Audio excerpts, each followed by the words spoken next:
Welcome to the Summer Rewind of the Game Recognized Game podcast with RLJ and Kev, where we are rewinding back to some of our favorite moments from our previous seasons. Let's get it. Okay, so dear RLJ and Kev, how do you decipher or distinguish needs from wants? I'm often told that I ask for too much in relationships. Needs from wants. Well, I would say personally, when you think about your needs, what are the needs that are must-haves in order for you to feel fulfilled and be happy? And I'm assuming this is directed to their relationship. Yeah. We'll take that assumption. So your basic needs are, hopefully it's respect, and admiration, and the ability to have fruitful conversations with your partner. Hopefully they maybe inspire you to be better. That would be my perspective. However, a want though is like, you want that person to be X height, X weight, X skin complexion, X job, X salary, X house, X car. You know what I mean? Whatever variable that may be, that to me, that's a want that you may or may not necessarily. That should be something, in my opinion, that is negotiable. Like, that person doesn't have to drive a 7 Series Beamer. You know what I mean? Maybe they... And you got a Toyota Corolla. And you got a Camry. That might be a want. Or a Tercel. You remember those? Yeah, man. I remember Toyota Tercel. I took my driver's license test in Tercel. Yeah, man. Sorry, I'm sidetracked. Sorry. Yeah, but so it's like sometimes you might be playing you might be fighting above your weight class. And so, but that's okay because you aspire. A want is aspirational. Yes. You know what I'm saying? Absolutely. A need is like, it's essential for life. It's essential. Yeah. For your heart to beat strong for this person and for you to really care. Like, so your needs are things that you can't negotiate. But sometimes people confuse needs for wants.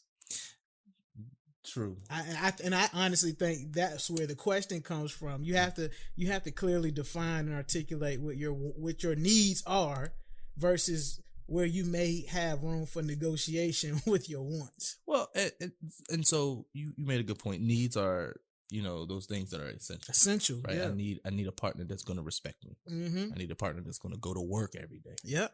If it's not in an office, then you work from home. Then I need you to be working, Mm-hmm. right? Wants would be seeing some things on social media and then trying to emulate it in your own relationship because it looks cute, or this will make for a good video or a good post so we can get likes. But I would say that you are never asking for too much if you are asking for what you need. Right? If it's truly a need, then you are never asking for too much. And then on the flip side, you might be asking for too much if you are asking the person that is not equipped to meet those needs. So it may be too much for the individual. And so then there comes a conversation of we need to reevaluate this thing, because if you're looking at my needs as something that is too much or that you just can't fulfill, then that's a different conversation. And you have to be satisfied with the results of that conversation. Mm-hmm. Yeah. Period. So we hope that helps. Yeah. Well, you're not gonna the whoever you need to have the conversation with might not agree on what your needs are, but who are they to say they're your needs? Absolutely. And I think it's a two-way street, right? Being open to listen to their needs as well. Mm-hmm. But then being transparent, like, this is what I can provide. I don't know how to provide this, and then I'm not willing to provide that. Mm-hmm. So the next question says, I am in a relationship, and sometimes I feel like my partner isn't equipped to help me in some instances or things that I'm dealing with. What do you suggest I do? Help with things they're dealing with. Yeah. Well, there are two approaches to that. Mm-hmm. Hopefully you have clearly articulated what you need help with. Correct. Because your partner may not be able to read your mind. Correct. That's fair. But also, have you had the conversation about what that help looks like? Or, I don't know. It seems like a lot of times we assume that the other party knows what we want or should know what we want, but we haven't told them. It's like those unspoken things, like everyone should just know that, Mm-hmm. right? I would say find a way to communicate it in a non-threatening way. Yeah. Right. And everyone isn't equipped to create the space that you need in different areas of our lives. Like everyone isn't equipped for that because one, they haven't been exposed or have been required to like utilize certain muscles. So they may not know how to do that. And so just having a conversation, like for instance, I know a few people who I can't call when I'm having a bad day because they won't, in terms of processing, they're not going to help me process. Right. And so it's like, be alive. Yeah. I got one friend who, if I call and like some shit done hit the fan, he's riding out and I'm like, hey, no, I don't need you to do that. Now you got me pumped in the office ready to fight. Right. Or you just got people that just show up and like, I need you to leave that alone. Mm-hmm. Or I know people who, if I'm calling and I communicate that I'm having a bad day, they're going to try to outdo me and let me know that their day is worse than mine. They don't know real struggle. Right. Right. And so it's just like, they may not be equipped enough to like be to share that space with you so you can process it. And so I think the conversation needs to happen, and then you need to be able to communicate, not necessarily that they're not equipped, but that you need support and this is what support looks like. Right. Because and define it. Yeah. Because there's a difference between being helpful and then helping. Right. I think I'm helping you by finishing some things that you left on the table. Because I'm thinking, oh, he needs this done. But I didn't ask you if this needed to be done or which way it needed to be done. So in more ways than not, I'm creating more work for you. So I wasn't really helping. But then I would also say be transparent about how you are handling things. So like if you can't go to your partner when you're having a bad day, or you can't go to your partner to process like emotions, communicate how you are handling, right? Are you going to therapy? Do you have a friend or do you have a family that you're going to talk to? And then like provide some reassurance that, it's not that I don't want to tell you, it's that they can better support me with this. But I think it all comes down to having that communication to let individuals know, because you just don't want to be like moving in silence. Transparency, because you don't want to. You yourself shouldn't have to suffer in silence, and also Facts. you shouldn't harbor like a resentment towards this individual. Correct. Because you're already saying they're ill-equipped. Well, if they are ill-equipped, do they know they're ill-equipped? You know what I'm saying? That sounds so harsh when you say ill-equipped. That's what wasn't that the question? Yeah, but when you say it like that, that was the question though, right? When you say it like that, it's like, yo, you're ill-equipped. Hey, that was their words, not Kev's. That was their words. If this person doesn't have the toolkit they need in order to fulfill your needs, lacking resources, yeah, then you should at least let them know like the kind of resources, or let her know the kind of resources that you need in your life, and be transparent. Yeah. It's gonna be a difficult conversation. It's gonna be tough. Don't run from the conversation, because now you having thoughts in your head, right? And nothing's getting done, and you're still frustrated because they're not meeting your needs, mm-hmm. or helping or assisting you when you feel they should. But that's on you to communicate that, because if you don't, then they don't have a level of awareness to fix whatever the problem is. Yeah, but like, what does help or what does support look like? Yeah. Going back to the first question, like, you need to be able to clearly define it, because if you go from relationship to relationship and you keep saying that people aren't equipped to help you, what does help even look like? right? And the way... Do you know? Right. Yeah. And if you don't know what you're looking for, you'll find anything. Hey, man. Good luck to you, though. But it's a conversation that's worthy to be had. I think you should have that conversation sooner than later, though. And you know what? Couples therapy would be good. You don't have to be married to go to couples therapy. Mm-hmm. And so this way you all can start to have different types of conversations, or having conversations from different angles, so that you can come up with resolution. Next question. It says, I love your podcast and I'm glad you are willing to answer questions from your listeners.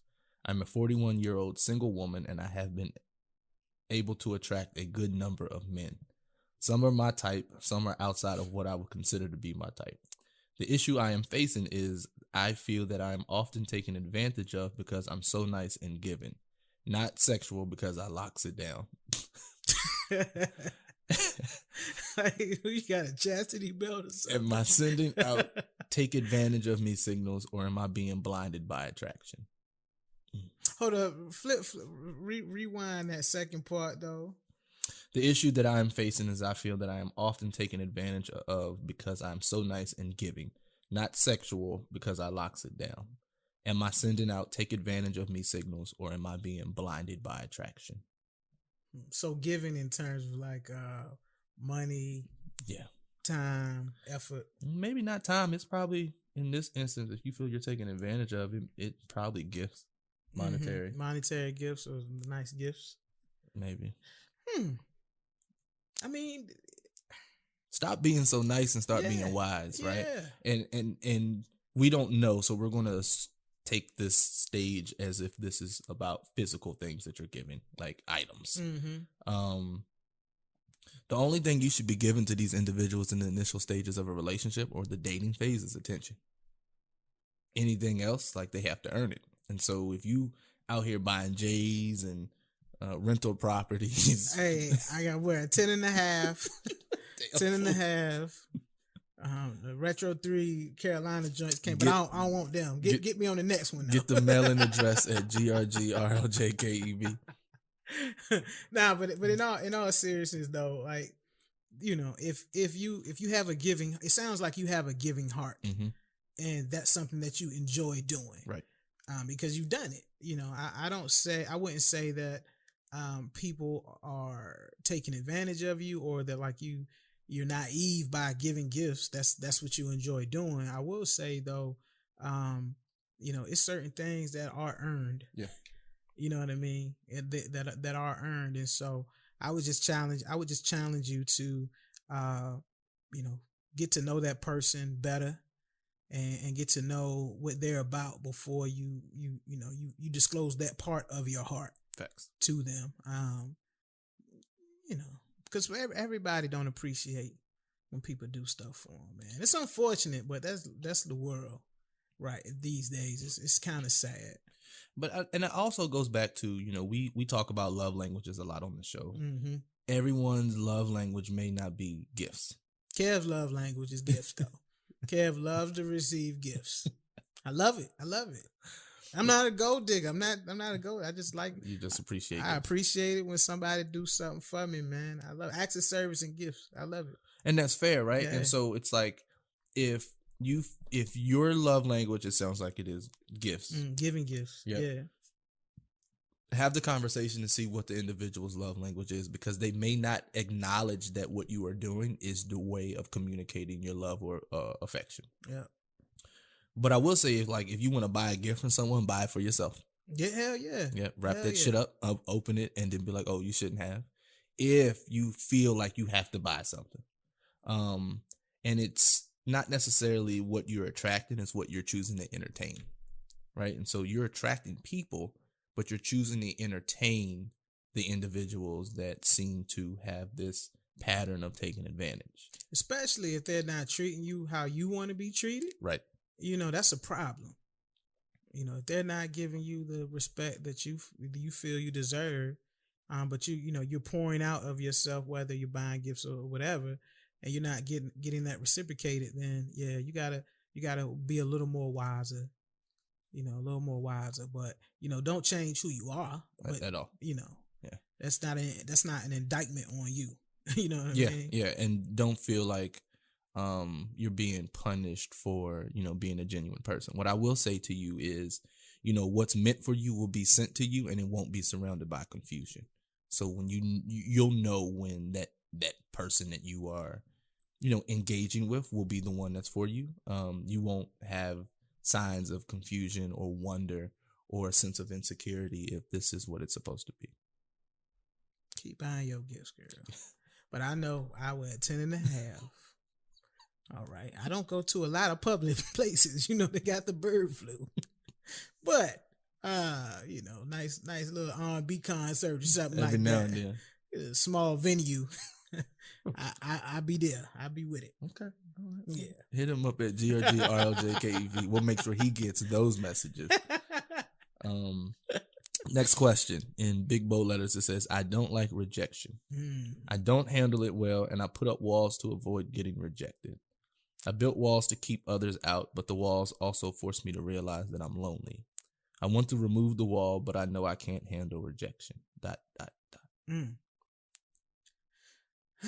Speaking from a person that I don't particularly care for rejection either. The shit hurts. It hurts, but I will say that, you can't, if you don't want to be lonely, right?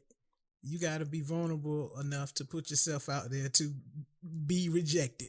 If you think you're lonely now. Because if you don't, then you don't know what's out there. And so my challenge to you is, try to be okay with taking a risk, and I'm not exactly sure, what your dating situation is, but if you don't take a risk, you never know, but I'm speaking from some bias of my own because, though I don't like rejection, I'm AI and Kobe Bryant when it comes to throwing up shots. So like I said, I'll go 7 for 25. I'll be okay with that. Nice. Cause I got 7. I'm gonna hit one. Okay. And so my mentality is a little different because rejection is a part of the dating scene from what I see and from my experience. But if you don't put yourself out there, you never know. I will say that, if you have a certain kind of standard and you're getting rejected by that standard, you can either evaluate what that standard is, reevaluate what that standard is, or keep shooting, man. Keep shooting. Keep going. It's okay. It's okay. Hey, everybody, you're not for everybody. Can I come in and be? Go ahead. We as people, we need to get to the point where we understand that rejection is a part of life, right? From children playing and coming home like, Kyle doesn't want to be my friend. Like, it's okay, right? We need to learn how to process and deal with rejection and keep it moving. You are not the victim when you are being rejected, right? Don't go into that victim mentality and try to play the role of a victim. Like, people are allowed to decline any of your requests. People are allowed to not want to talk to you. People are allowed to move on and love other people. People are allowed to say no. Point blank, period, right?